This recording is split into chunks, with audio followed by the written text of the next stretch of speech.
आज हम जिस असेंडेंट के बारे में बात करेंगे वो है कैंसर असेंडेंट। इस वीडियो में हम देखेंगे how the transit of Saturn which is going to be Saturn is coming into its मूल त्रिकोण राशि, that is Aquarius, from Capricorn. I mean the planet is moving from Capricorn to Aquarius on 17th of January 2023. So now we'll see how this Saturn will affect, making the impact on the life area, on the life of Cancer ascendant. जो cancer है that is कर्क ascendant, कर्क लग्ना, Saturn के is the ruler of two houses, that is 7th and 8th.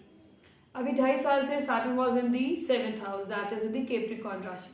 Now it is moving to Aquarius राशि, which is falling on the 8th house. 8th house is a house of transformation. It's the house of suddenness, the sudden changes, the house of obstacles also. And if we talk about the positive things, 8th house is the house of research, spirituality, Jyotish. 8th house is the house of taxation. And यहाँ से हम technical जितने भी आजकल हमारे technical things हैं, हमारे जो भी चीज़ें हैं, आप जो भी 8th हाउस की एक्टिविटीज हम करते हैं, inheritance, it's all about all the sudden event in your life is ruled by 8th house. तो जब यहाँ सैटर्न 8वें और 12वें घर का कारक भी माना जाता है, तो जब यहाँ पर सैटर्न आएगा 7th हाउस की एनर्जी को लेके, तो एक्चुअली और यहाँ से वो क्या क्या आप कौन से आपके घरों को एक्टिव करेगा, तीसरी दृष्टि से, थर्ड एस्पेक्ट से वो आपका 10th house is the house of your Karma. 7th house यहाँ जो उसकी 7th एस्पेक्ट होगी, that will fall on it 2nd house, that is the house of your speech, house of your assets, house of your wealth.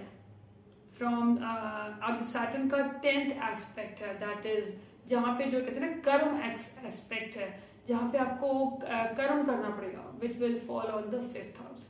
The house of your wisdom, the house of your children, your kids, and the house of Purva Punya Bhav, and the house of your speculative trading, house of learning also. जब Saturn 8वें घर में आता है तो कहीं ना कहीं आपके लाइफ में एक बहुत सारी सडननेस आ जाती है, तो कहीं ना कहीं आपका एक पेसिमिस्टिक अप्रोच आपकी लाइफ में स्टार्ट हो जाती है. तो आप कहीं ना कहीं आप अपनी चीज़ों में, अपने आसपास की चीज़ों में कहीं ना कहीं कुछ एनर्जी से लेके आप परेशान रहते हैं. कहीं ना कहीं आपकी लाइफ में ट्रांसफॉर्मेशन की ज़रूरत होती है. तो सैटर्न यहाँ पे आपको is actually asking you, pushing you to transform your life, क्योंकि जब सैटर्न यहाँ से 2.5 साल बाद जाएगा तो you would be a different person mentally and physically. और यहाँ से वो सैटर्न जाएगा आपके भाग्य स्थान पे, तो वो इसकी एनर्जी लेके जाएगा, अ ट्रांसफॉर्मेटिव ह्यूमन बीइंग.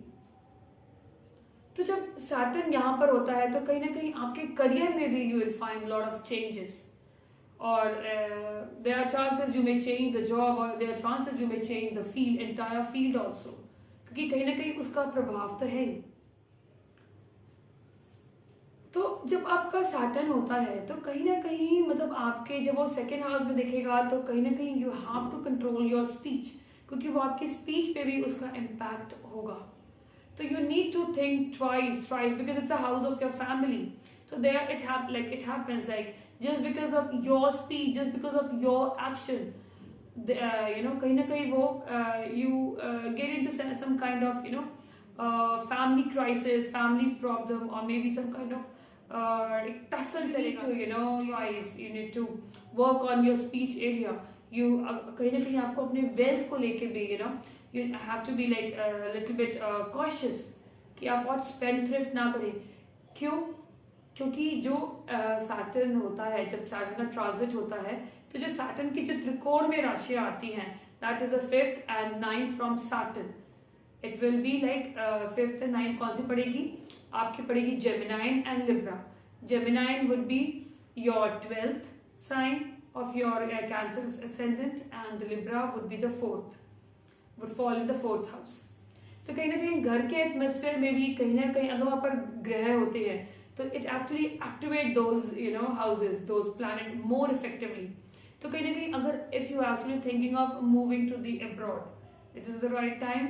अदरवाइज आपको अपनी लाइफ में एक ऑप्टिमिज्म, ऑप्टिमिस्टिक अप्रोच, एक स्पिरिचुअल अप्रोच को लाना ही पड़ेगा, बिकॉज नहीं तो कहीं ना कहीं आपको कितना you have to surrender to the divine, just to you need to embrace the divinity in your life, so that कहीं ना कहीं देखो प्रॉब्लम तो है, there is a problem, but उस प्रॉब्लम को आप ये तो है नहीं कि यू रिमेन लाइक दिस कि मैं क्या करूँ, so you need to work on yourself, you need to work on those, you need to surrender.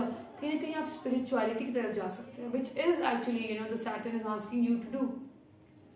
if you are into that research, you're going to do really good, क्योंकि आप already उस 8th house के जो भी attributes हैं उनको लेके चल रहे हो अपने लाइफ में, और if not then you have to add on those attributes in your life, so that कहीं ना कहीं आपकी अप्रोच है लाइफ को लेके पेसिमिस्टिक ना हो। तो for cancer ascendant the best advice is that आप कहीं ना कहीं लॉर्ड शिवा को सरेंडर करें, the best thing is that, और नहीं तो आप स्पिरिचुअलिटी अध्यात्म में जाएं, आप मेडिटेशन करें। इनिशियली थोड़ा सा प्रॉब्लम पड़ेगी, but once you are into that stream you may not be. So आप इस एनर्जी को एक पॉजिटिव अप्रोच में लेके चलें, सो दैट आपकी लाइफ में जो भी जो सडन इवेंट होंगे वो आपको कहीं ना कहीं बहुत ज्यादा प्रॉब्लम ना दे। So, remain calm, be positive, accept the life, accept what it has for you, because कहीं ना कहीं सडननेस तो आएगी, तो वो एक एक्सेप्टेंस होना पड़ेगा कि अगर ये हुआ है तो it's okay, you have to accept. So be calm, get into that spirituality, get ask Shiv to give his blessings to you। अपने आप को आप सरेंडर करें, आप अपने अंदर एक भक्ति भावना जगाएं, अपने अंदर एक ट्रांसफॉर्मेशन आए, आपकी जो सोच थी, जो अब तक आप कर रहे थे, आपके वो कर्मों में चेंजेस आएंगे और आपको लाने ही पड़ेंगे। नहीं तो Saturn is a hard task master, it will actually push you to do that. So if you are well aware तो स्टार्ट डूइंग इट। आप कहीं ना कहीं आपके जितना भी बिजी आपका शेड्यूल हो, just start including these practices, so that एक आपकी स्मूथनेस आ जाए और आपकी लाइफ में एक ठहराव आए, और आप इस ट्रांजिट को जो सैटर्न सिखाना चाहता है उसको आप अपने दिल से एक्सेप्ट करें। So thank you so much, this is my analysis, I hope it has helped you.